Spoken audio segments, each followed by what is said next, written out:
ಚಿತ್ತಾಪುರ ಕ್ಷೇತ್ರದಲ್ಲಿ ಆರ್ಎಸ್ಎಸ್ ಪಥಸಂಚಲನಕ್ಕೆ ಕಗ್ಗಂಟಾಗಿತ್ತು. ಆದರೆ ಹೈಕೋರ್ಟ್ ಒಂದು ತೀರ್ಪನ್ನು ನೀಡಿ ಪಥಸಂಚಲನಕ್ಕೆ ಒಂದು ಗ್ರೀನ್ ಸಿಗ್ನಲ್ ಅನ್ನು ಕೊಟ್ಟಿದೆ. ಒಟ್ಟಾರೆಯಾಗಿ 300 ಜನ ಗಣವೇಷಧಾರಿಗಳು ಇರಬೇಕು, ಮತ್ತು ಘೋಷ್ ವಾದ್ಯದವರು 50 ಜನ ಇರಬೇಕು. ಒಟ್ಟಾರೆ 50 ಜನ ಒಂದು ಪಥಸಂಚಲನದ ಭಾಗಿ ಆಗಬೇಕು ಅಂತ ಕೋರ್ಟ್ ಆದೇಶ ಮಾಡಿದೆ. ನೀವು ನೋಡ್ಬೋದು, ಭಾಳ ಹೈ ಅಲರ್ಟ್ ಆಗಿ ಏನೋ ಒಂದು ಸಿದ್ಧತೆ ನಡೆದಿದೆ. ಇಲ್ಲಿ ಏನೋ ಬಜಾಜ್ ಕಲ್ಯಾಣ ಮಂಟಪದಲ್ಲಿ ನಾವಿದ್ದೀವಿ, ಬಾಂಬ್ ನಿಷ್ಕ್ರಿಯ ದಳದವರು ಇದ್ದಾರೆ, ಶ್ವಾನ ದಳದವರು ಕೂಡ ಬಂದಿದ್ದಾರೆ. ಎಲ್ಲವೂ ಒಂದು ಪರೀಕ್ಷೆಯನ್ನು ಮಾಡ್ತಾ ಇದ್ದಾರೆ. ಎಲ್ಲವೂ ಏನು ಯಾವುದೇ ಒಂದು ಅಹಿತಕರ ಘಟನೆ ಆಗದಂತೆ ಮುನ್ನೆಚ್ಚರಿಕಾ ಕ್ರಮವಾಗಿ ಪೊಲೀಸರು 1500 ಜನ ಪೊಲೀಸರನ್ನು ನಿಯೋಜನೆ ಮಾಡಲಾಗಿದೆ.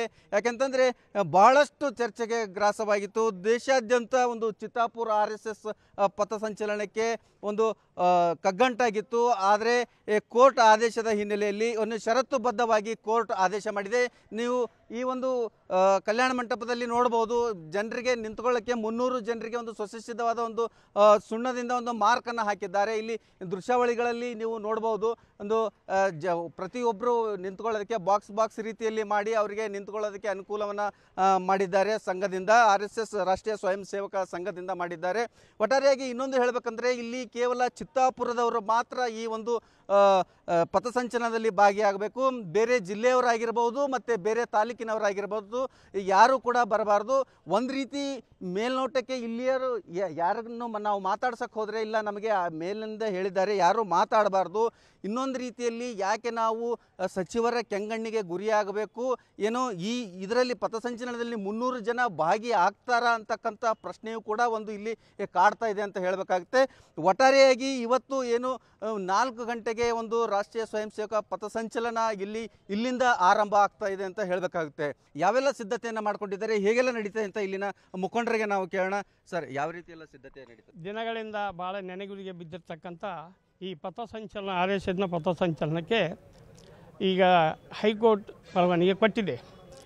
ಆದರೆ ಆ ಹೈಕೋರ್ಟ್ ಪರವಾನಗಿಯಂತೆ ಮತ್ತು ತಾಲೂಕು ಆಡಳಿತದ ಒಂದು ಪರವಾನಗಿಯಂತೆ ಕೂಡ ಎಲ್ಲ ನಾವು ಮಾರ್ಗಸೂಚಿಯಲ್ಲಿ ನಮ್ಮೆಲ್ಲ RSSನ ಕಾರ್ಯಕರ್ತರು ಬಹಳ ವಿಜೃಂಭಣೆಯಿಂದ ಅಲಂಕಾರ ಮಾಡಿದ್ದಾರೆ. ಊರಿನ ಎಲ್ಲ ಗಣ್ಯರು, ಎಲ್ಲ ಅಭಿಮಾನಿಗಳು ಕೂಡ ಭಾಗವಹಿಸಲಿದ್ದಾರೆ.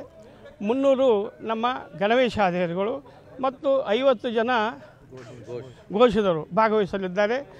ಅನೇಕ ಹಳ್ಳಿಗಳಿಂದ, ಚಿತ್ತಾಪುರದ ಕಂದಾಯ ವ್ಯಾಪ್ತಿಗಳಿಂದ ಎಲ್ಲ ಅಭಿಮಾನಿ ಬಂಧುಗಳು ಬರ್ತಾಯಿದ್ದಾರೆ, ಕಾರ್ಯಕರ್ತರು ಬರ್ತಾಯಿದ್ದಾರೆ, ಸ್ವಯಂ ಸೇವಕರು ಬರ್ತಾಯಿದ್ದಾರೆ. ಬಹುಶಃ ನನಗನ್ಸೋ ಮಟ್ಟಿಗೆ ಇದು ಇತಿಹಾಸದಲ್ಲೇ ಮೊದಲನೇ ಬಾರಿಗೆ ಭಾಳ ಹುರುಪಿನಿಂದ ನಡೀತಕ್ಕಂಥ ಪಥಸಂಚಲನ ಇದಾಗಿದೆ. ಈ ಪಥಸಂಚಲನಕ್ಕೆ ಎಲ್ಲರೂ ಸಹಯೋಗ ಕೊಟ್ಟಿದ್ದಾರೆ. ಬಟ್ ಇಲ್ಲಿ ಏನು ಒಂದು ಗೊಂದಲ ಬಿದ್ದಿದೆ ಅಂತೇಳಿ ತಾಲೂಕು ಆಡಳಿತಕ್ಕೆ ನಮಗೂ ಈ ಪಥಸಂಚಲನ ಮಾರ್ಗಸೂಚಿ ನಮ್ಮ RSSನರಿಗಾಗಲಿ ಸ್ಥಳೀಯ ಒಂದು ಕೆಲವು ಮುಖಂಡರಿಗೆ ಗಮನಕ್ಕೆ ತರಲಾದ ಹೈಕೋರ್ಟಿಗೆ ಕೊಟ್ಟುಬಿಟ್ಟಿದ್ದಾರೆ. ಈಗ ಹೈಕೋರ್ಟು ಆ ಮಾರ್ಗಸೂಚಿಗೆ ಅಪ್ರೂವಲ್ ಮಾಡಿಬಿಟ್ಟಾರೆ. ಅದಕ್ಕೆ ನಾವೇನು ಅಲ್ಲಗಳೆಯಪ್ಪಿಲ್ಲ.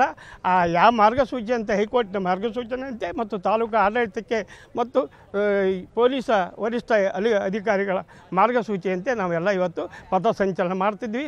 ಸರ್ವರ ಸಹಕಾರ ಇದೆ. ಇತಿಹಾಸದಲ್ಲಿ ಮೊದಲನೇ ಬಾರಿಗೆ ಇಷ್ಟು ಹುರುಪಿನಿಂದ ಮಾಡ್ತಕ್ಕಂಥ ಒಂದು ಪಥಸಂಚಲನ ಇದಾಗಿದೆ.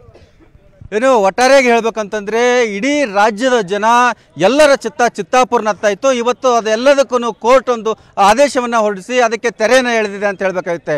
ಕಲಬುರಗಿಯಿಂದ ಸಂಜು ತಳವರ ಜೊತೆ ಗಣೇಶ್ ಪಾಟೀಲ್, ನ್ಯೂಸ್ 18. ನಿರ್ಭೀತ, ನಿಷ್ಪಕ್ಷಪಾತ, ವಿಶ್ವಾಸಾರ್ಹ ಸುದ್ದಿಗಳಿಗೆ ಮತ್ತೊಂದು ಹೆಸರಾಗಿರೋ ನ್ಯೂಸ್ 18 ಕನ್ನಡ ಈಗ ಆಪ್ನಲ್ಲೂ ಲಭ್ಯ ಇದೆ. ದಯವಿಟ್ಟು ಇಲ್ಲಿರೋ QR ಕೋಡ್ ಅನ್ನು ಸ್ಕ್ಯಾನ್ ಮಾಡಿಕೊಂಡು ಆಪ್ ಡೌನ್ಲೋಡ್ ಮಾಡೋದಕ್ಕೆ ಮರಿಬೇಡಿ. ನಿಮ್ಮ ಬೆಂಬಲ ಹೀಗೆ ಸದಾ ನಮ್ಮೊಂದಿಗಿರಲಿ. ಧನ್ಯವಾದ.